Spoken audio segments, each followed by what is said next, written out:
Well, hello everybody. Pastor Randy here. Welcome to Making It Simple. Hope you're doing great on this Monday and your week's off to a good start. Praying you had a great weekend, whatever it was that you were doing. So we're going to start a brand new part of our invitation series today. This one is called Come and Be Satisfied. I want to give you just the introduction today, and then we'll get in deeper, Lord willing, tomorrow into the meat of the message. Satisfied. That is one of those words that we could go in a multitude of directions with when it comes to life. I mean, this covers everything from emotions to careers to family to hunger to whatever. I want us to look at this in a very deep way over the next several lessons. Are you satisfied? Come and be satisfied. This was the invitation from the Lord, as we find in Isaiah chapter 55, verses 1 and 2. I want to read that passage for you really quick as we prepare to study this lesson. Isaiah writes, "Everyone who thirsts, come you to the waters." That's the invitation. "And he who has no money, come you, buy and eat. Come buy wine and milk without money and without price. Wherefore do you spend money for that which is not bread? Why do you waste things?" We're going to talk about this in this message. "And you labor for that which satisfies not. Why do you place so much effort into something that has no benefit? Hearken diligently, listen unto me. Eat that which is good, and let your soul delight in its fatness." That means completion, satisfaction. The word satisfied, if we look that word up, it means to be content or convinced of something, and you're settled with the answer given. So let's go back. Are you satisfied? As we look at this invitation, I believe that it'll be important to do a little back and forth as we look at some scripture prior to what we just read and some a little bit later. The invitation given from the Lord is simply this. Much like Jesus would say in the New Testament, "Come and follow me. Come who are heavy laden, who are tired, who are worried, who are worn out, wearied, and everything else. Come and follow me, and I will give you rest."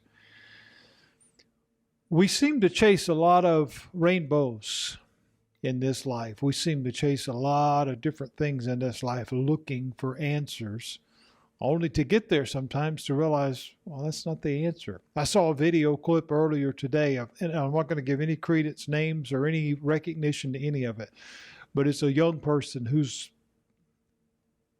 been pushed into a delusion. Let's just put it that way.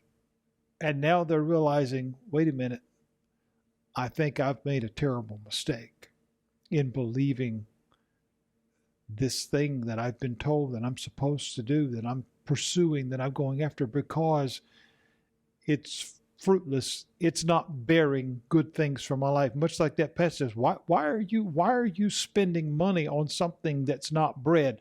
What does that mean? We're not talking about just a meal. We're talking about something that is fulfilling, something that will fill you, something that will satisfy you. Why are you wasting things and not getting anything for it? Why are you laboring for something that has no payoff? Why? Because we have many today that are, I guess for lack of better terms, carnival barkers. I mean, they're hey, come do this, come do that.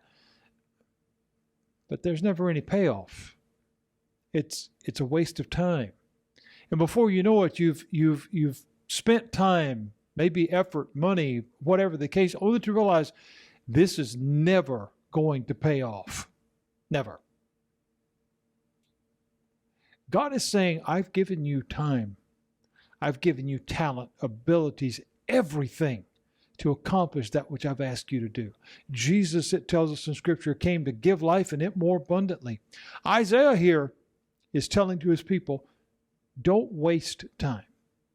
Don't waste resources. Now, this is not about a judgment. This is not about a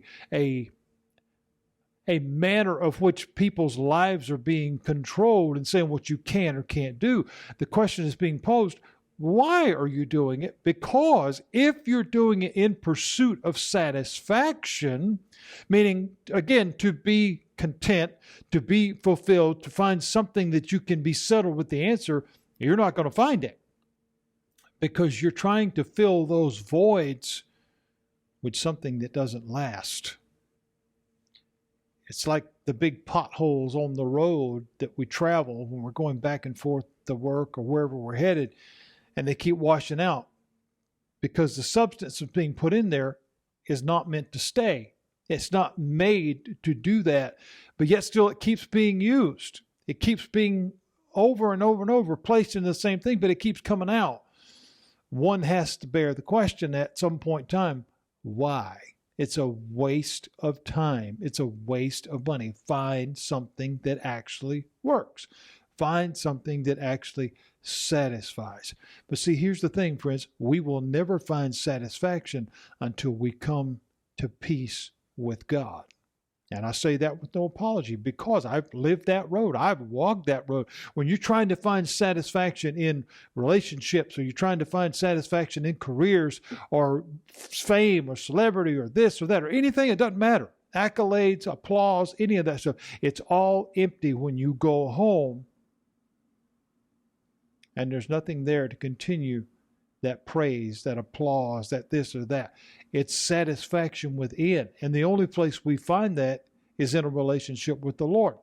Because He, as we will see in the scriptures that we're going to read from Isaiah 55, says, come. If you're hungry, if you're thirsty, if you're seeking peace for your soul, I've got the answer. This is going to be a great lesson. I'm looking forward to bringing it to you. Come and be satisfied. I believe that at the end of this, we'll find the means by which we can do just that. God bless you all. Looking forward to bringing you this brand new lesson as we start making it simple all over tomorrow as we begin in lesson 1 of Come and Be Satisfied. God bless you. Hope you have a great rest of the day. Look forward to you joining me tomorrow as we'll have this new episode up and running as soon as possible. Take care. Have a great day.